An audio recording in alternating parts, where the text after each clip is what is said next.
Shalom saudaraku, saat ini kita akan membahas topik tentang Allah yang tidak akan pernah membiarkan dirinya dipermainkan.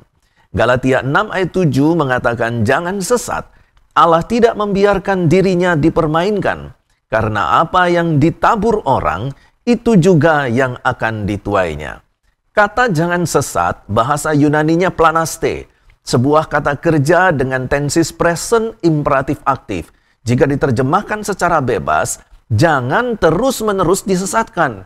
Menarik di sini bahwa planaste, jangan sesat ini mengindikasikan adanya guru-guru palsu, hamba Tuhan palsu yang saat itu terus-menerus mencoba untuk menyesatkan jemaat Galatia dengan ajaran-ajarannya yang salah.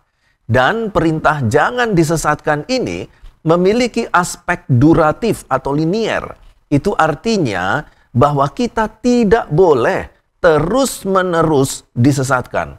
Hal itu akan merusak, 1. pola pikir Kristen kita, 2. menimbulkan pemahaman keliru, dan yang ketiga mempengaruhi secara negatif kehidupan rohani kita, spiritualitas kita bersama Tuhan. Akibatnya, Tuhan bisa marah, bahkan murka, dan menolak kita atau mengusir kita dari hadapannya dengan mengatakan, enyahlah kamu, hai kamu sekalian pembuat kejahatan. Kata jangan sesat dari Galatia 6 ayat 7 ini juga mengindikasikan bahwa ada guru-guru palsu, nabi-nabi palsu, dan pendeta-pendeta palsu, hamba-hamba Tuhan palsu yang terus-menerus menyampaikan ajaran sesatnya berulang-ulang kali, berkali-kali, sampai merusak hidup rohani kita. Situasi dan kondisi jemaat di Galatia saat itu tidak jauh beda dengan zaman kita sekarang, bahkan mungkin keadaan kita jauh lebih parah lagi. Sebelum ada internet, kita hanya mendengarkan 2-4 hamba Tuhan saja. Tetapi sekarang, dengan adanya internet, kita bisa mendengar ratusan hamba Tuhan menyampaikan khotbah, pengajaran, nasihat, motivasi, kata-kata bijak dalam platform media sosial yang bisa didengarkan berulang-ulang kali. Bayangkan jika sebagian besar dari ratusan hamba-hamba Tuhan itu ternyata adalah hamba-hamba Tuhan palsu. Dulu kita mendengarkan pengajaran dan khotbah di gereja, tetapi sekarang kita bisa mendengarkan pengajaran khotbah-khotbah di kamar kita, bahkan sambil tiduran di tempat tidur selama berulang-ulang kali. Itu berarti bahwa peluang bagi kita untuk disesatkan sangat besar. Apa yang diajarkan hamba-hamba Tuhan palsu itu? Mereka mengajarkan bahwa Allah itu baik dan tidak pernah marah, kasih karunia-Nya itu luar biasa, sehingga sekalipun kita berbuat dosa berulang kali dan menyakiti hati Tuhan berulang kali, Allah tidak pernah marah dan Dia sabar dan sangat mengasihi kita. Allah Maha Pemaklum dan Dia akan mengampuni kita. Tetapi Rasul Paulus mengingatkan kita, jangan sesat.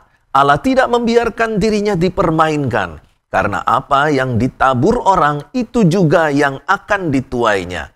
Kalimat Allah tidak membiarkan dirinya dipermainkan dalam bahasa Yunaninya disebut Theos mukteritzetaiu. Artinya, Allah tidak mau dirinya terus-menerus diejek-ejek oleh kita atas semua perbuatan dosa yang kita perbuat di hadapannya. LAI menerjemahkan kata mukteritsetai dengan kata dipermainkan.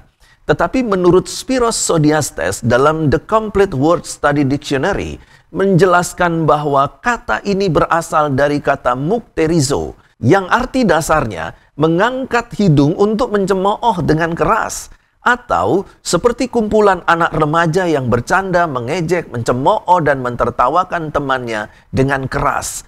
Perhatikanlah, Allah tidak akan membiarkan dirinya diejek-ejek secara terus-menerus oleh kita dengan semua perbuatan dosa kita. Bahwa apa yang kita tanam, itulah yang akan kita tuai. Masalahnya akan lebih besar lagi ketika kita tahu bahwa Alkitab menggambarkan bahwa hukum tanam tuai ini begitu dahsyat dan mengerikan.